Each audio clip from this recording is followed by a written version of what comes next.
जय हिंद दोस्तों। Exam times Rahul Kumar YouTube channel पर आपका हार्दिक हार्दिक स्वागत है। दोस्तों आज मैं बहुत ही महत्वपूर्ण प्रैक्टिस सेट पेपर लेकर आया हूं जो एग्जाम की दृष्टि से बहुत ही खास होने वाला है। जो दोस्त एनटीपीसी की तैयारी कर रहे हैं उनके लिए तो यह वीडियो बहुत ही इम्पोर्टेंट होने वाला है, तो इस वीडियो को आप अंत तक देखें।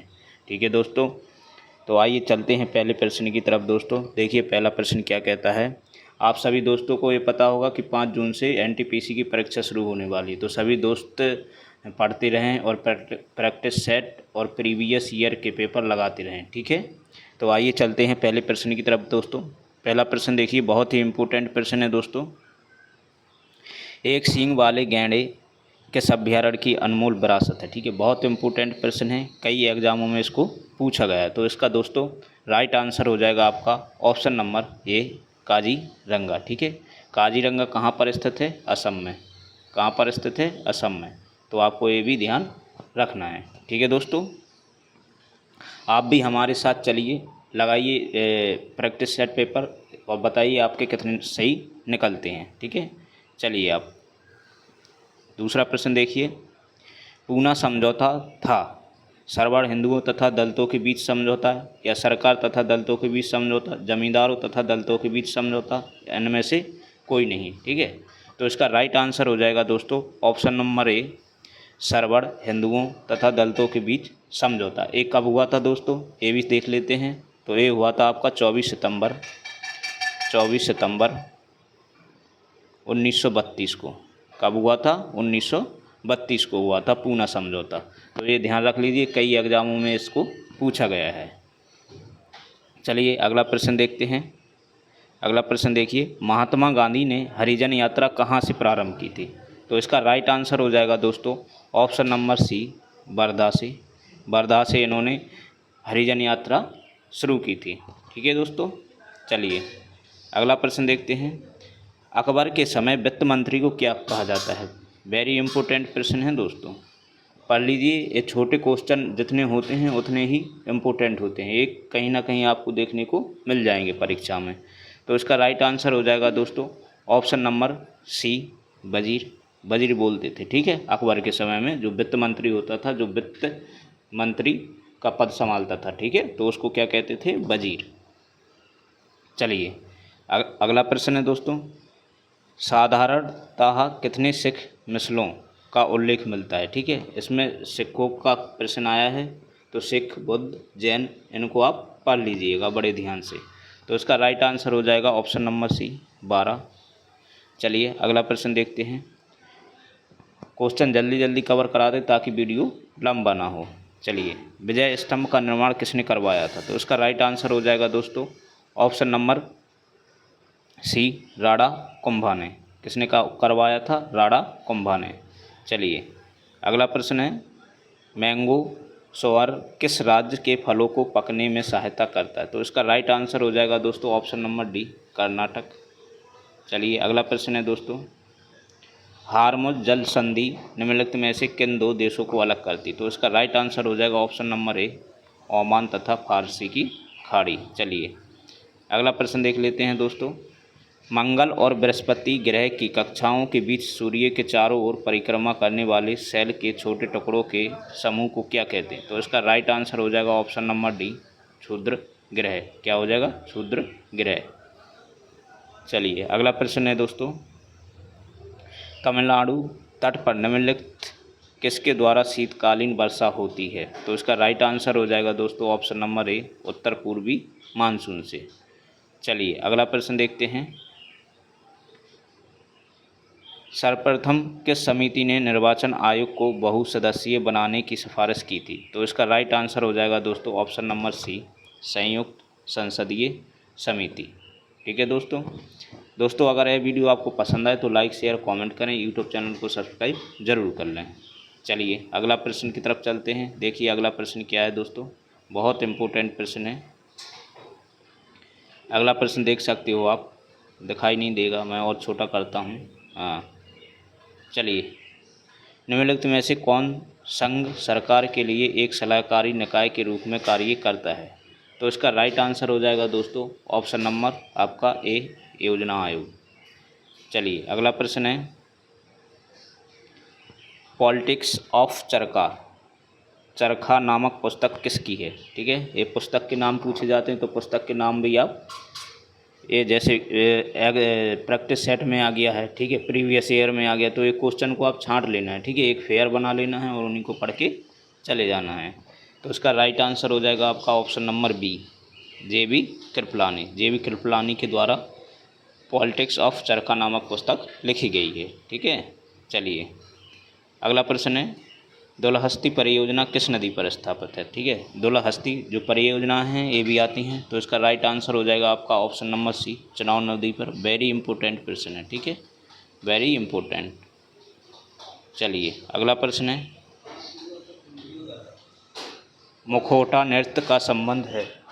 मुखौटा नृत्य का संबंध है, तो इसका राइट आंसर हो जाएगा आपका ऑप्शन नंबर ए, कथकली। ठीक है, चलिए अगला प्रश्न है, रंगोली लोक शैली प्रचलित है, तो इसका राइट आंसर हो जाएगा आपका ऑप्शन नंबर बी, महाराष्ट्र।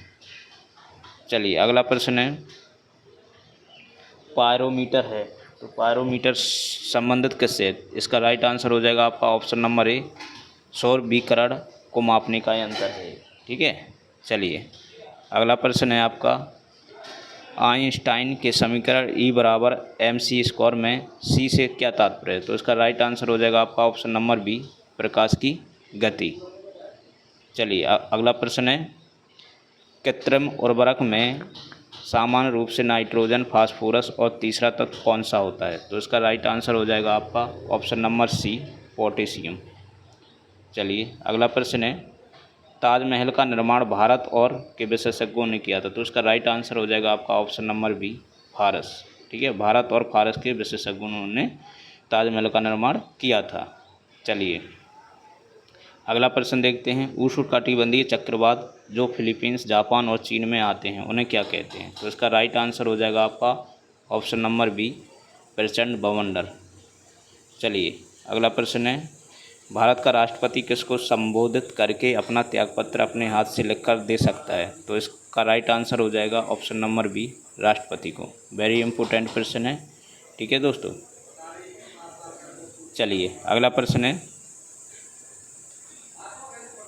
जब सुभाष चंद्र बोस ने भारतीय राष्ट्रीय कांग्रेस के अध्यक्ष पद से इस्तीफा दिया था तब यह पद किसको प्रस्तावित किया गया था। तो इसका राइट आंसर हो जाएगा आपका option number B, doctor Rajendra Prasad को। चलिए अगला प्रश्न है दोस्तों, पकी मिट्टी से बने हल की प्रतिकृति प्रतिवेदित है। तो इसका राइट आंसर हो जाएगा आपका ऑप्शन नंबर ए, बनमाली से। ऑप्शन नंबर ए, बनमाली से। चलिए अगला प्रश्न है, आर्य सर्वप्रथम किस स्थान में आकर बसे थे। तो इसका राइट आंसर हो जाएगा ऑप्शन नंबर ए, सिंध। चलिए अगला प्रश्न है, निम्नलिखित में से किसका संकलन ऋग्वेद पर आधारित है। तो इसका राइट आंसर हो जाएगा आपका ऑप्शन नंबर बी, सामवेद के आधार पर। चलिए अगला प्रश्न देखते हैं, 23 जून को अंतरिक्ष से लौटी सुनीता विलियम्स ने अंतरिक्ष में सबसे अधिक कितने दिन रहने का विश्व रिकॉर्ड बनाया था। तो इसका राइट आंसर हो जाएगा आपका ऑप्शन नंबर सी, 195। चलिए अगला प्रश्न देखते हैं, पहले ग्रीष्मकालीन ओलंपिक खेल युवा खेल किस वर्ष आयोजित किए गए थे। ठीक है, तो इसका राइट आंसर हो जाएगा आपका ऑप्शन नंबर डी, 2012। अब कब होंगे। ठीक है, ये पिछला क्वेश्चन है तो इसका करंट अफेयर का होगा, ये होगा अब आपका 2028 में। 2024 में हो चुके हैं और ये 4 साल बाद आते हैं। ठीक है, 2024 में आपके फ्रांस में हुए थे। ठीक है, और 2028 में आपके होंगे संयुक्त राज्य अमेरिका में, संयुक्त राज्य अमेरिका में। ठीक है, तो आपको ये लिखना है कि अगला ग्रीष्मकालीन ओलंपिक खेल कब होना है, 2028 में होना है, क्योंकि 2024 में हो गया है फ्रांस में। चलिए अगला प्रश्न है, सैंधव सभ्यता के लोग निम्न में से किस धातु से परिचित नहीं थे। तो इसका राइट आंसर हो जाएगा आपका ऑप्शन नंबर डी, लोहा। चलिए अगला प्रश्न है, सर्वाधिक प्राचीन वेद ऋग्वेद है जिसमें ईश्वर की संतति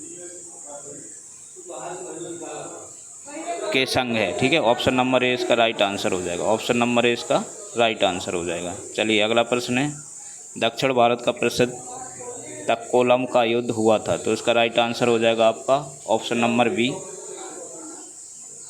चोल एवं राजपूतों के मध्य। चलिए अगला प्रश्न है, गांधार कला शैली का एक संश्लेषण है, तो इसका राइट आंसर हो जाएगा आपका ऑप्शन नंबर डी, भारतीय तथा यूनानी कला का। चलिए अगला प्रश्न है, कनिष्क की राजधानी कहाँ पर, तो उसका राइट आंसर हो जाएगा option number B, Peshawar, Purushpur या पेशावर। चलिए अगला प्रश्न है, देखिए अगला प्रश्न, चीनी यात्री फान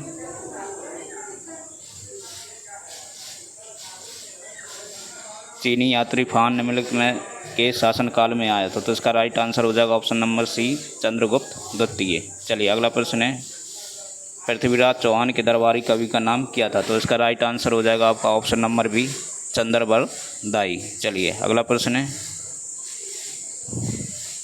अलाउद्दीन के बाजार नियंत्रण का निम्न में से कौन सा मुख्य कारण था, तो इसका राइट आंसर हो जाएगा ऑप्शन नंबर ए, अपनी सेना की क्षमता को कायम रखना।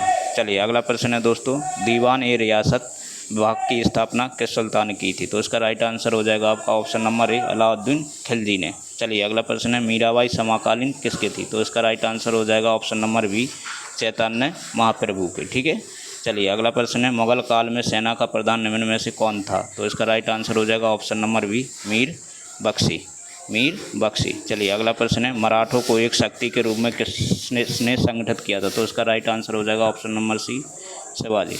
ठीक है दोस्तों, तो ये था आज का प्रैक्टिस सेट पेपर। अगर ये वीडियो आपको पसंद आई तो लाइक शेयर कमेंट करें, यूट्यूब चैनल को सब्सक्राइब जरूर कर लें। इसी के साथ दोस्तों, जय हिंद।